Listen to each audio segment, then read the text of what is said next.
आणि आता आपण बघूयात आज काय विशेष. आज दिवसभरामध्ये काय महत्त्वाच्या घडामोडी घडणार आहे ते आपण आज काय विशेषमध्ये बघूयात. पहिली बातमी महायुती सरकारच्या विस्तारासंदर्भातली आहे. देवेंद्र फडणवीस सरकारच्या मंत्रिमंडळाचा 14 डिसेंबर रोजी शपथविधी होणार आहे.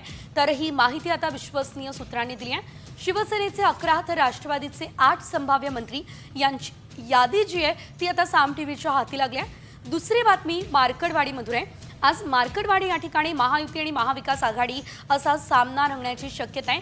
तर मार्कडवाडीमध्ये भाजपची सुद्धा सभा होणार आहे. या सभेला भाजपचे आमदार गोपीचंद पडळकर आणि त्यांच्यासोबतच सदाभाऊ खोतही उपस्थित असतील. तर दुसरीकडे काँग्रेसचे प्रदेश अध्यक्ष अर्थात नाना पटोले सुद्धा मार्कडवाडीमध्ये आज जाणार आहे.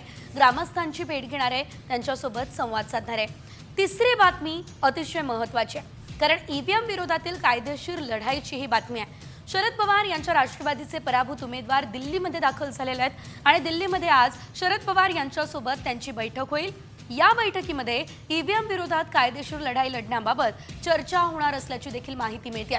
तर या सर्व बातम्या ज्या आहेत त्या आपल्याला सविस्तर आज काय विशेषमध्ये बघायच्या आहेत.